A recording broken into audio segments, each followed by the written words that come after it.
Welcome to the Automation World Get Your Questions Answered podcast, where we connect with industry experts to get the answers you need about industrial automation technologies. I'm David Greenfield, Editor-in-Chief at Automation World, and the question we'll be answering in this episode is, how can digital twins and cybersecurity impact risk assessments for manufacturing operations? We're addressing this issue because a lot of information is widely available about the need for machine safety risk assessments to protect workers and equipment. But in this podcast, we want to go further and explore the impact of risk assessments on manufacturing operations to help our listeners better understand the big picture of risk assessments beyond the core machine safety aspects. And I also want to touch on some specific technology issues associated with risk assessments beyond the assessment procedure itself. And joining me to discuss this is Andrew Harris, Controls Engineering Team Lead in Michigan and Director of Business Development at System Integrator ACS. So thanks for joining us, Andrew. Absolutely. Thank you for having me. So, let's start by looking at the effect of risk assessments on production uptime. How do machine risk assessments contribute to reducing unplanned downtime and improving operations reliability? Absolutely, right? So the big thing here is the holistic picture of what the risk assessment is, right? A risk assessment is identifying failure points that can fail dangerously and how to keep people safe. Well, the key word there is fail, right? If something fails, it's broken. It's going to need fixed, and when it breaks, it's going to cause downtime. So when we take a look at that list that's generated in the risk assessment, and we take that list over to the maintenance engineering department and say, hey, these are all the things that we think might break on this machine in the foreseeable future. What do we do to make sure that if this happens, our downtime's at a minimum, right? So rather than just looking at that tool from a risk and safety perspective, right, you can also use that as a guideline for what do we need to do to keep this machine operational. Okay, thanks for explaining that, Andrew. Now, how can safety engineers ensure that a machine risk assessment is, both comprehensive and industry compliant?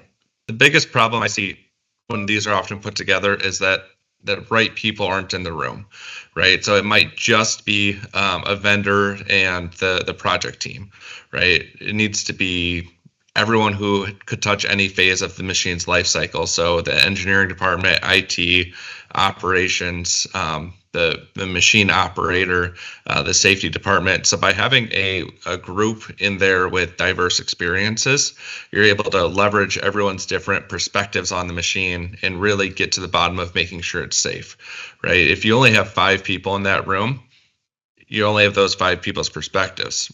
And getting more people in there is even better, right? We're talking also about cybersecurity. That's where having IT in the room for the risk assessment is huge. If you don't have someone from IT in the room, there's a good chance the topics of cybersecurity aren't even going to be talked about. And having them there also makes sure that there's a path forward to align it with the facility's overall network plan, right? Making sure that the machine is compliant with what they intend to keep the whole network safe. That's interesting that you mentioned bringing IT into these, machine safety risk assessments, because we all hear about the IT OT convergence all the time. It's been a big theme for a while, but it's usually about connecting systems and sending data back and forth and making that easier to do.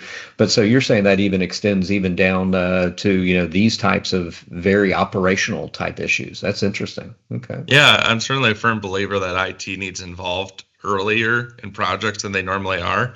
And many times, right, I talk to the IT teams after we've done a project. They're like, we didn't know this machine was coming till it was here, and we heard that we need to bring a network drop to it, right? So they don't necessarily need to be in all the meetings and figuring out everything, right? But at least keeping them aware of what's coming down the road so that they can do things on their side to prepare for it so that it's not a shock when it shows up, right? It's just a common courtesy to keep everyone who is going to have to touch this machine involved in some way or form.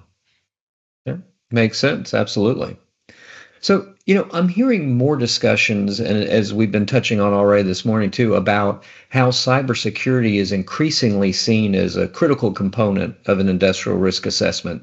Can you explain a bit more about how cybersecurity fits in with equipment safety as part of a risk assessment? Yeah. So if there's a bad actor who wants to get into your facility, they might be able to find a way, right? It all comes down to how secure it really is. If they get all the way down to the PLC, it's easy to assume that someone someplace could have used a bad password for the safety system and a bad actor got a hold of that password. So if they're able to get in and they're able to get into the safety system, they can reprogram the safety system, and the sky's the limit. They could do whatever they want with it, right? They could very easily cause a situation that causes personnel injury or death. And if they're trying to tarnish a company's reputation, trying to injure someone specifically, right, getting into a dangerous machine and making it so the next person who walks past it, the robot's going to go out and get them, is a sad reality of what the machines are capable of. There's a lot of energy and there's a lot of speed. By ensuring the machines compliant with both functional machine safety standards and cybersecurity standards, you can reduce this risk significantly. If only one or the other is followed, the risk that someone can get in there and do harm is certainly increased. So, what steps or procedures are part of a cybersecurity risk assessment, and how does that dovetail with the standard equipment risk assessment steps, such as defining the limits of a machine's functions, identifying specific hazards, estimating and evaluating the risk associated with those hazards, and then, of course, determining if the risk has been reasonably reduced? Yeah, they're actually incredibly similar, which makes it a very natural progression for safety engineers to understand it. So ISO 12100, that covers functional machine safety. ISA 62443, that covers cybersecurity assessments, and they all revolve around the same question.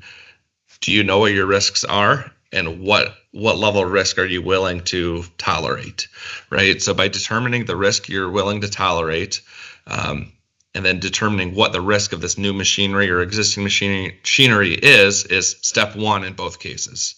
From there, you move on to how do you mitigate it, right? And this is where this starts becoming the tricks of the trade and the tools of the trade, right? How you mitigate it, completely different for every single different machine, right? But from what the process looks like, it's, do I have a hazard that's more risky than what I want? How do I mitigate it?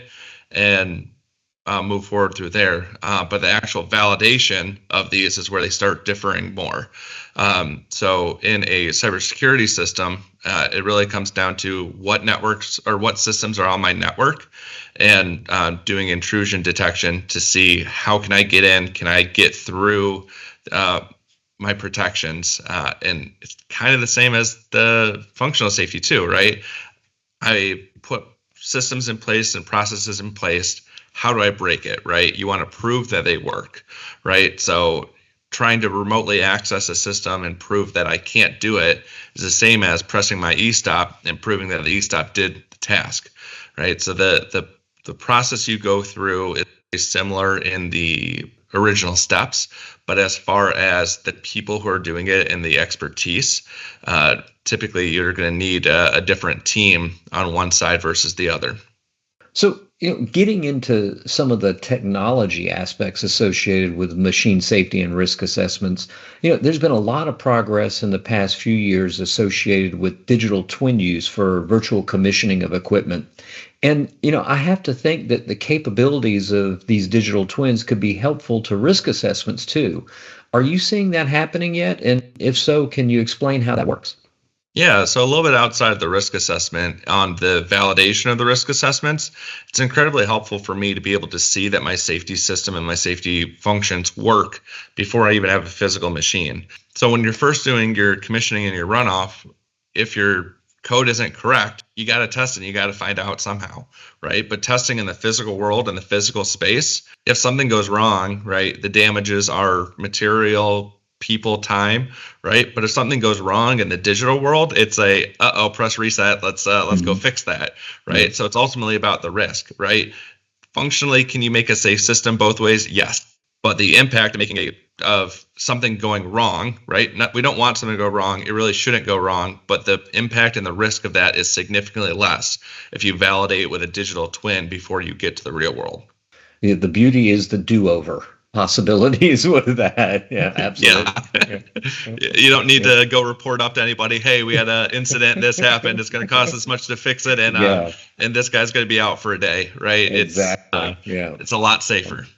And so, while this technology isn't as new of a one as digital twins, what do you think about the use of safety PLCs and their role in a risk assessment? And I'm asking this because I know, there was a good bit of concern years ago about keeping the safety and control network separate, of course, to ensure the proper fail-safe conditions. Is that still the case now, especially with the ISO standards related to safety PLCs? So the conversation's starting to shift because where the PLCs are now, if you properly set up and program and commission your PLC, they are very separate, internal to the same device, right? The caveat there is if done correctly, right? So if it's not done correctly, you can very easily have bleed over from the safety system to the standard and vice versa. That renders your safety rating moot, right? A safety system is defined as an input, a logic, and an output, and they all need to meet or exceed the safety rating, right? And if you're using the standard processor to do safety functions, it doesn't meet that safety rating that you wanted. So using a secondary processor, offboard safety system is a great way to ensure that compliance. Personally, we use PLCs and we just ensure that we follow the ISO standards for programming and setting up because it does provide a lot of flexibility and we can still ensure safety standards. But we certainly have customers who standardize on you must have a secondary processor that just handles safety because that is a good catch-all to make sure people follow the process. And it's a good question for customers to ask their integrators, how are you ensuring that your safety system and your standard system aren't blended? All right. Well, thank you again for joining me for this podcast, Andrew. And thanks, of course, to all our listeners. And please keep watching this space for more installments of Automation World. Get your questions answered. And remember, you can find us online at automationworld.com to stay on top of the latest industrial automation technology insights, trends, and news.